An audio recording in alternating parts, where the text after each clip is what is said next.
제가 지난주에도 우리 할렐루야 성가대 그렇게 인원이 많지 않음에도 불구하고 꽉 찬 아주 조화를 잘 이루고 또 은혜의 감동을 잘 전했다는 말씀 들었는데, 오늘도 손꼽을 만한 역대급 찬양인 것 같아요. 이 찬양을 저는 부흥회 때 했으면 좋겠다는 생각이 드는데 너무 은혜로웠습니다. 여러분도 동의하시죠? 다시 한번 은혜 받았습니다. 박수하겠습니다. 네. 오늘이 거룩한 주일입니다. 우리 믿는 이들은 이 주일을 그 어떤 것보다 가장 중요한 삶의 우선이라고 고백을 하고, 먼저 주님 앞에 예배 드리는 것을 가장 소중한 가치로 생각하죠. 그걸 마땅한 도리로 생각합니다.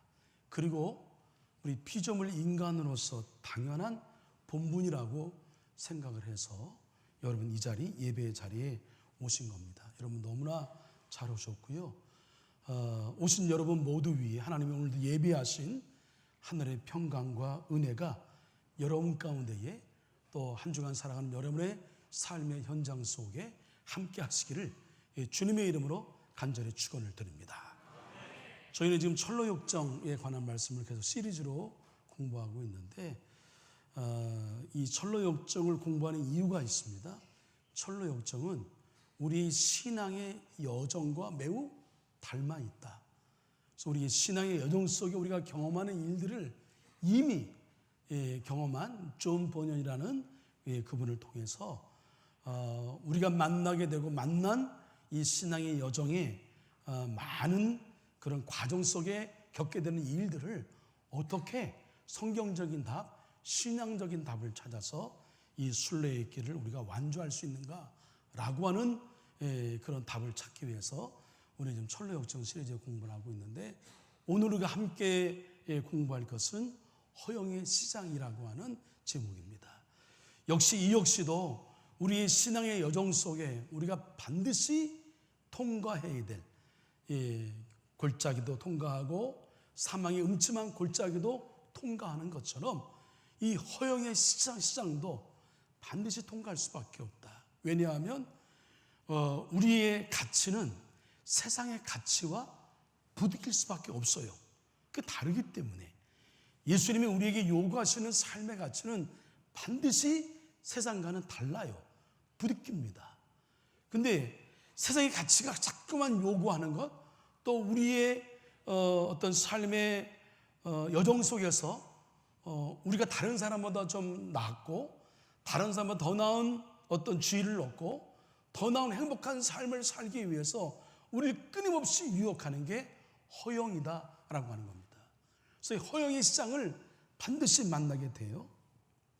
인생을 사는 대부분의 사람들이 방황하는 원인이 뭐냐면 세상의 본질이 허영의 시장임을 알지 못하기 때문에 여기에 속아서, 여기에 함몰되어서, 여기에 빠져서 살다 보니까 우린 진정으로 행복을 찾지 못하고 방황하는 인생을 살게 된다라고 하는 겁니다.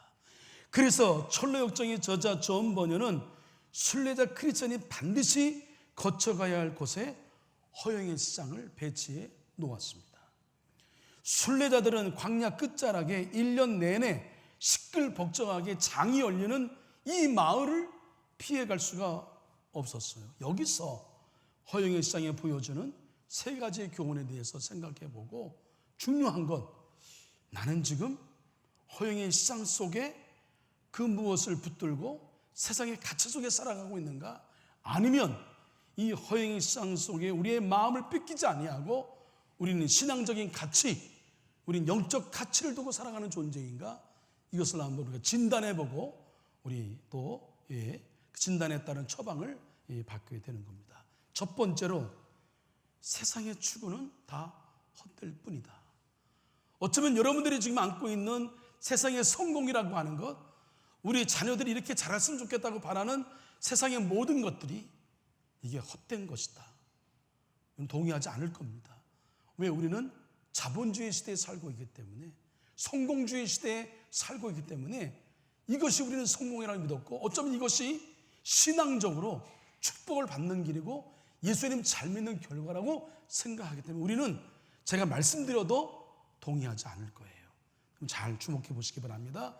우리는 이 시장의 이름에 주목할 필요가 있는데, 허영의 시장, 영어로 말하면 Vanity of Fair라고 이렇게 표현하고 있는데, Vanity라고 하는 것은 공허, 헛됨, 이런 뜻을 갖고 있습니다.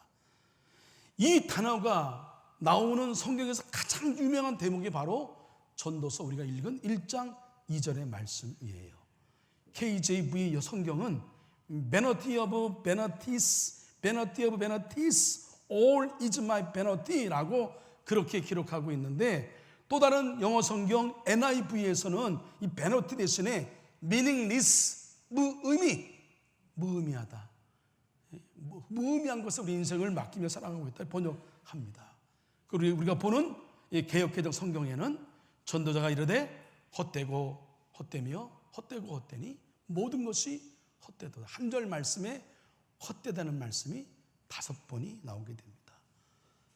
자, 이 철로역정의 저자 존 버녀는 허영의 시장에서 팔리는 세상 열방에서 온 화려하고 빛나 보이는 것들이 실상 다 어쩌면 인생 속에 무가치한 것들이라고 아주 단호하게 정리합니다. 그런데 세상 사람들은 이런 무가치한 것들이 대단히 가치가 있는 양 속아서 인생을 걸고 몸부림치며 살아가고 있다. 여기에서 인생을 실패하는 그런 원인을 찾게 된다라고 하는 겁니다. 이 모든 것들이 무가치한 이유는 하나님을 떠나게 하고 하나님을 떠나 있는 것들이기 때문에 그렇다. 우리로 하여금 이런 것들이 하나님을 떠나게 한다. 우리의 신앙을 점점 멀어지게 한다라고 하는 겁니다. 전도서의 교훈 전체가 바로 이 점을 지적하고 있는데, 하나님을 떠난 지혜와 지식 추구가 그렇다고 이야기합니다. 자, 전도서 1장 18절의 말씀 자막 준비했는데 함께 읽습니다. 시작. 지혜가 많으면 번뇌도 많으니 지식을 더하는 자는 근심을 더하느니라. 하나님을 떠난 지성의 허물을 얘기합니다. 요즘 사람들 심리학, 인문학, 사회과학적인 이야기 이런 걸 통해서 증명이 돼야만 우리는 설득력 있고 그걸 받아들이고 믿는 시대가 되었단 말이에요. 그래서 똑똑한 것, 지성에 대해서 매우 큰 우린 비중을 둔단 말이에요. 그런데 하나님을 떠난 지성의 허물을 얘기하는 거예요. 또한 하나님을 떠난 쾌락의 추구 역시 허무하다고 얘기합니다. 나는 내 마음에 이르기를 자, 내가 시험 삼아 너를 즐겁게 하려니 너는 낙을 누리라 하였으나 보라, 이것도 헛되도다. 이는 쾌락의 삶을 걸었던 사람의 증언이에요.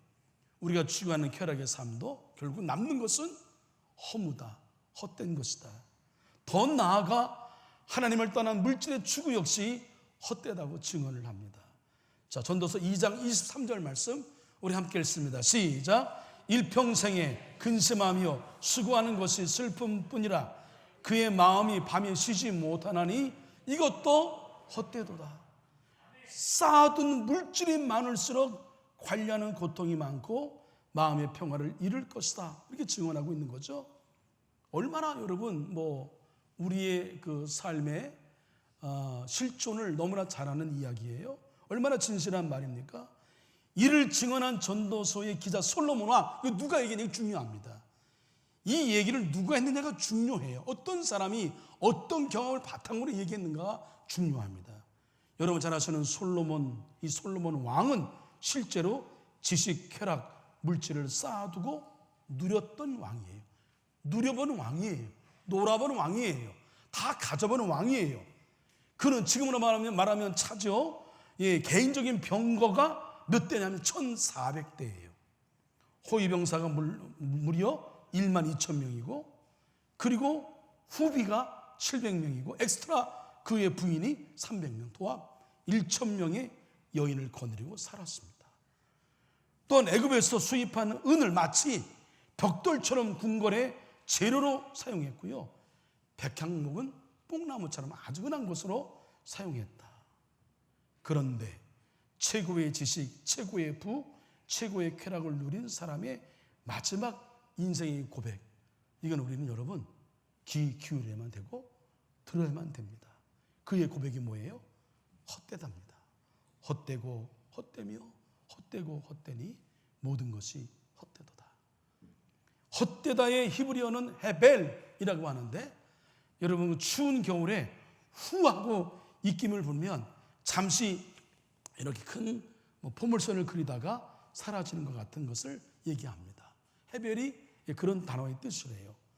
야고보의 증언처럼 잠깐 보이다가 없어지는 안개, 이것이 바로 우리가 목숨을 걸고 있는, 우리가 일평생 추구하는, 일평생 우리가 성공의 가치로 두고 있는 바로 이 우리의 그 허영의 시장에서 얻고자 하는 바이다라고 하는 겁니다.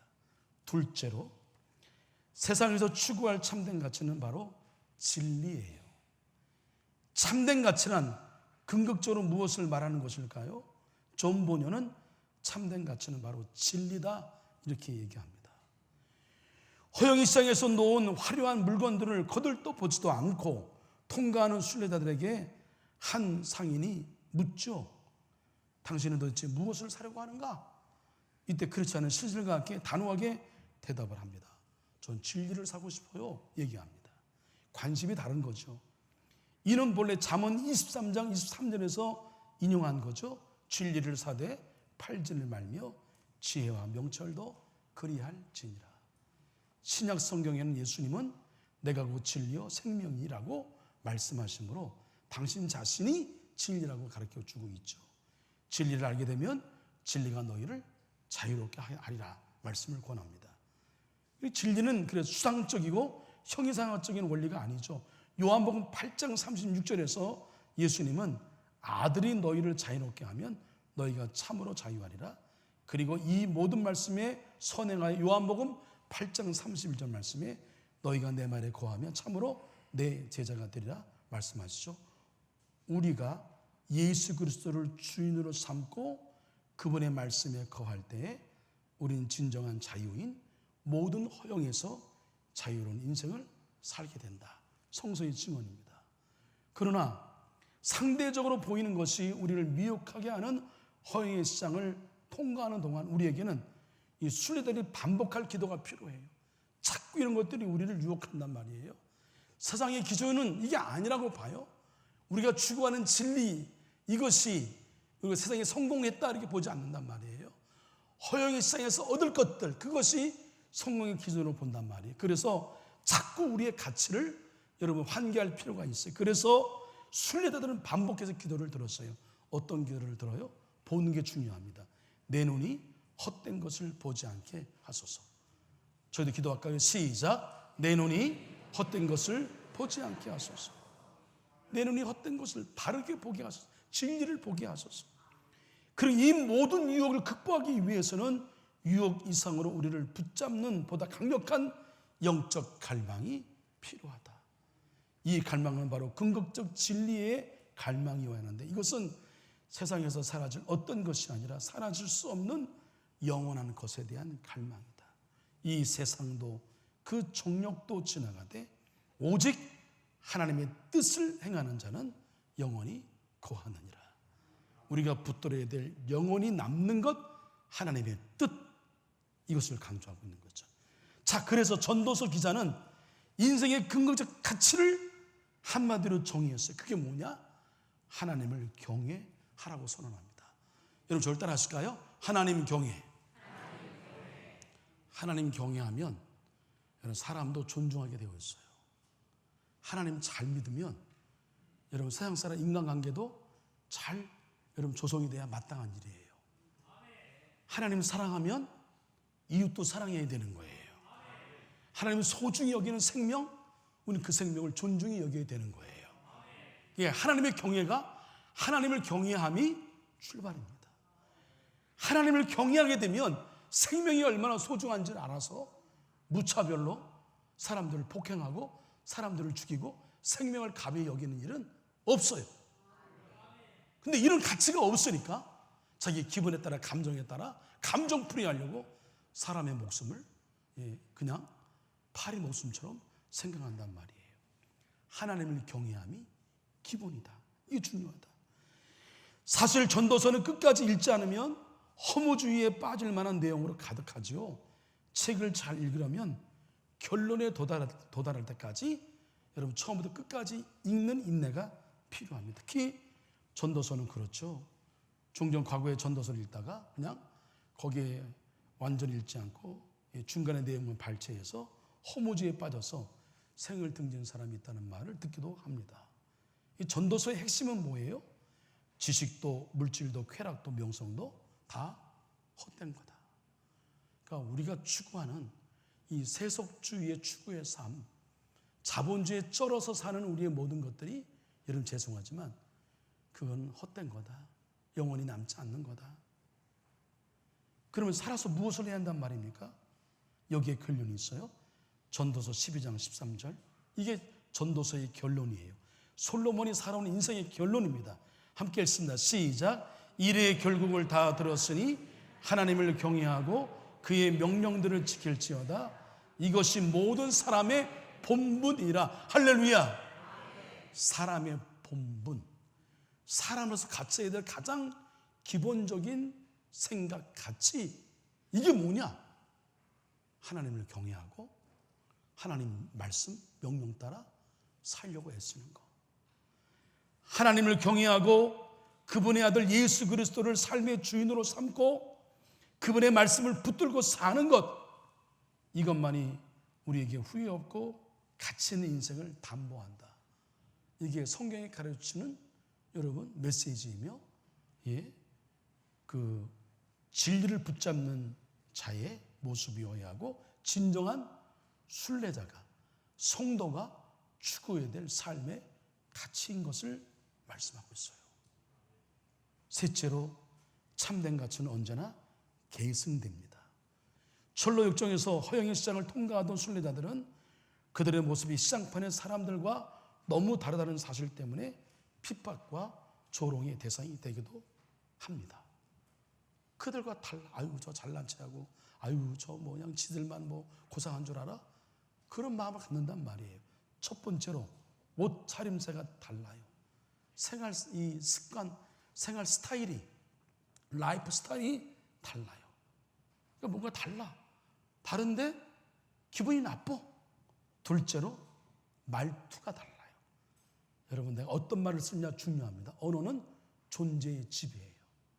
내가 어떤 말을 쓰는가가 바로 나의 존재를 드러낸다라고 하는 겁니다. 우리의 언어는 우리의 영혼을 드러내는 거예요. 어떤 말을 하느냐가 중요해요. 그래서 우리 사람들 잠깐만 대화할 때 이 사람이 어떤 말을 하냐, 말의 태도, 말에 쓰는 어떤 단어들, 이런 걸 보면 적어도 이 사람의 어떤 격을 가늠할 수 있는 거죠. 셋째, 허영의 시장에서 파는 상품에 무관심했습니다. 시장의 물건에 그냥 별 관심이 없어.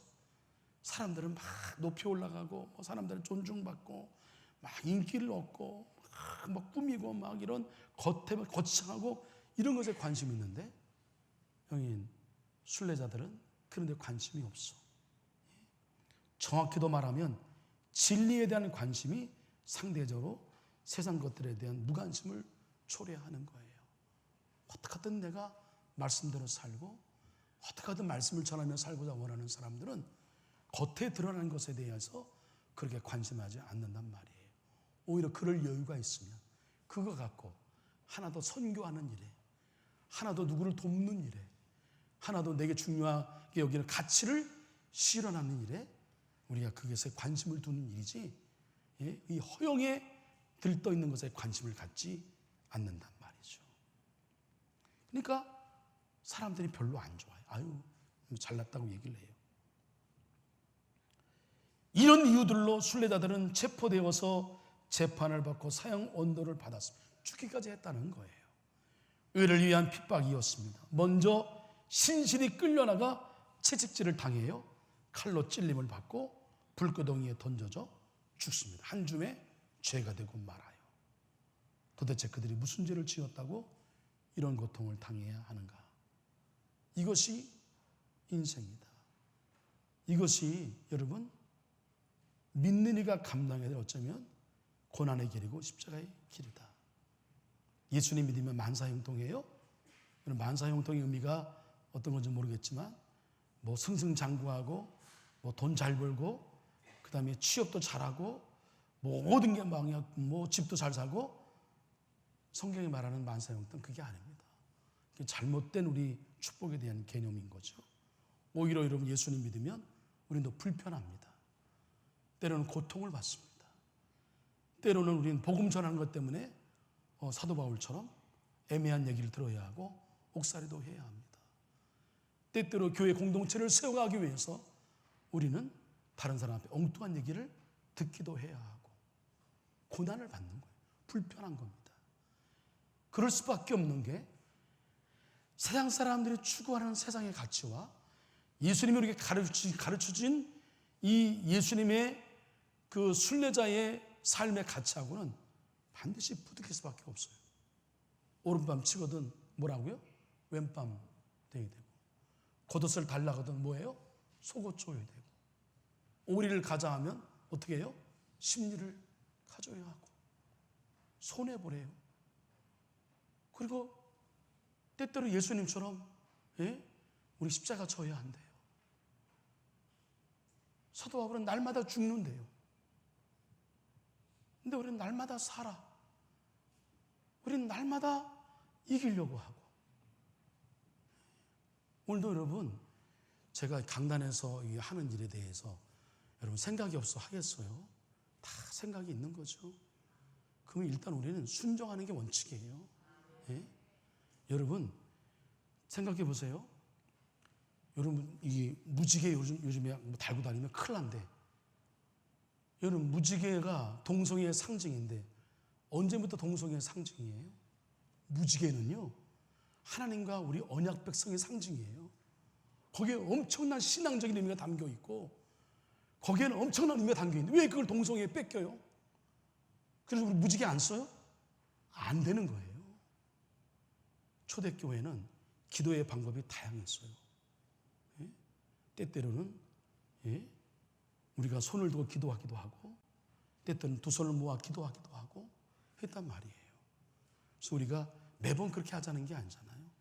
우리가 오늘 특별한 마음으로 기도하니까 이렇게 하자 할 때에 여러분 죄송하지만 여러분의 나의 지금 상태가 어쩌면 내 순종의 상태일 수 있어요. 그냥 목사님 하라 하시면 그게 크게 성경에 벗어나지 않는 일이라면 내 습관과 내 생각과 내 모든 걸 내려놓고 순종함이 찬양한 대로 순종으로 행함이 악한 마귀를 이기는 능력인 거예요. 할렐루야. 그런 마음이 형성돼요. 우리는 본질이 아닌 것에 우리의 마음을 빼앗긴단 말이죠. 그러니까 여러분 우리가 이런 것들 내가 하고 싶지 않아 내가 동의되지 않는 일도 해야 돼. 예? 이것이 주님이 원하시는 길이래. 이것이 이 시대에 우리를 향한 하나님의 뜻이래. 그러니까 불편하다 하는 거예요. 그러니까 여러분 신앙은 죄송하지만 불편해야 정성이에요. 내 마음에 영적 갈등이 있어야 그게 정상인 거예요. 할렐루야. 행복해?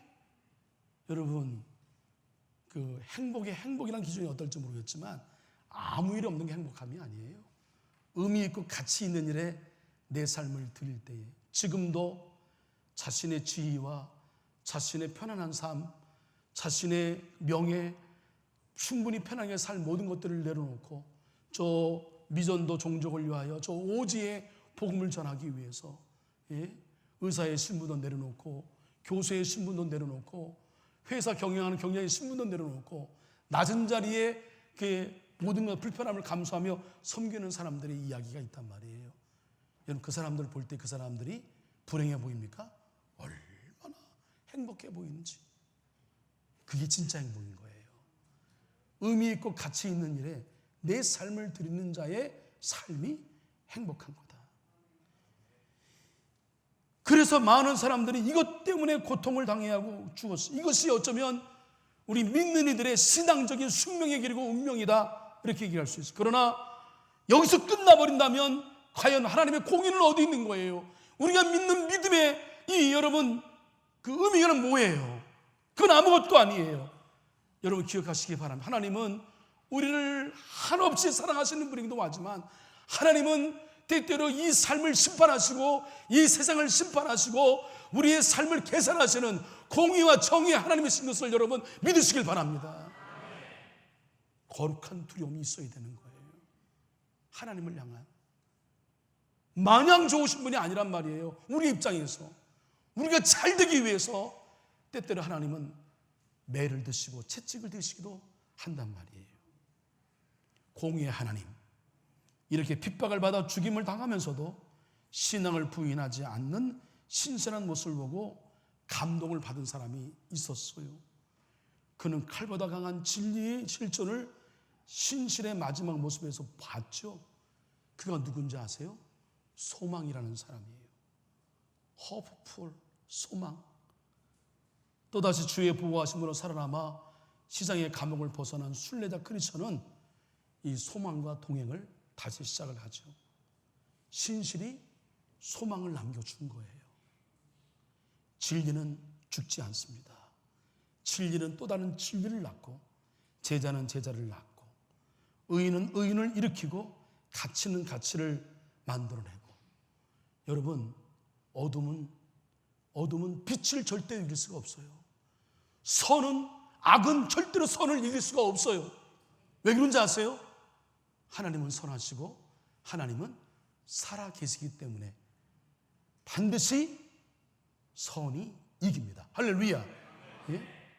그게 하나님의 공의예요. 가치는 역사 속에 변함이 없이 계승기름으로 되는 거예요. 하나님의 뜻을 행하는 일은 영원히 거한다는 말씀 그대로입니다. 그러므로 우리는 선을 행하되 낙심하지 말아야 하는 것은 하나님에 대한 우리의 신앙적 근거가 있기 때문에, 그러니까 실망하지 않는 거예요. 때가 이르면 거둘 것이라는 믿음이 있어요. 이제 전도서의 마지막 12장 14절 말씀을 보겠습니다. 읽습니다. 시작. 하나님은 모든 행위와 모든 은밀한 일들 선악간에 심판하시리라. 하나님이 마지막 공의로운 재판장이시죠. 심판자가 살아계시기 때문에 진리는 계승될 수밖에 없는 겁니다. 세상에는 우리는 일시적으로 불의가 이기고 악의 선을 삼키는 모습을 봐요. 물론 이 인류의 역사가 마지막 심판은 이 모든 역사의 아이러니를 올곧게 할 것입니다. 그러나 세상에서도 전능자의 개입으로 우리 마침내 진리의 승리 행진을 보게 될 겁니다. 목회하면서 이런 경우를 많이 봅니다. 예? 손해보는 게 손인 게 아니에요. 지는 게 지는 게 아니에요. 하나님이 우리 편 되시기에 마침내 진리를 이기게 하시고 선을 이기게 하시고 공의를 일으키시고 공의를 정 햇빛처럼 드러내시어서, 그래서 하나님의 뜻을 펼쳐가시는 것, 사랑과 공의로 이 땅을 펼쳐나가시는 것, 참된 가치는 반드시 이어져가고 영원히 남고 계승이 된다는 사실을 여러분 믿으시길 바랍니다. 짐 엘리엇이라는 선교사가 있어요. 1950년도 초에 명문 기독교 대학인 휘튼 대학을 수석으로 졸업을 했습니다. 거기 똑똑한 4명의 친구와 함께 우리 뭔가 가치 있는 우리의 삶을 드리자 하여 4명이 중남미 에콰도르 아우카, 거기 전혀 복음이 들어가지 않는 그곳에 복음을 전하기로 결심하고 떠납니다. 그러나 안타깝게도 강가에서 꿈을 펼치지 못한 채 그들 모두 다 목숨을 잃어버리고 맙니다. 그들 모두 호신용 권총을 다 가지고 있었어요. 근데 그것을 사용하지 않았습니다. 뺀 흔적이 없어요. 왜 그랬을까? 선교의 대상인 그들에게 총을 겨눌 수 없었겠지요. 그렇게 그들은 순교했습니다. 그렇게 허망한 인생으로 사라졌다 생각했죠. 이 소식이 알려졌을 때에 어떤 잡지사의 한 기자는 이 사건을 취재하면서 전도 유명한 젊은이들이 이렇게 허망하게 목숨을 잃어버린 것에 대하여 이거 얼마나 큰 낭비인가 한 단음의 기사를 올리려고 했어요. 이때 짐 엘리엇에게는 결혼한 아내가 있었어요. 그는 이렇게 대답을 했죠. 낭비요? 낭비라뇨? 낭비가 절대 아닙니다 라고 대답합니다.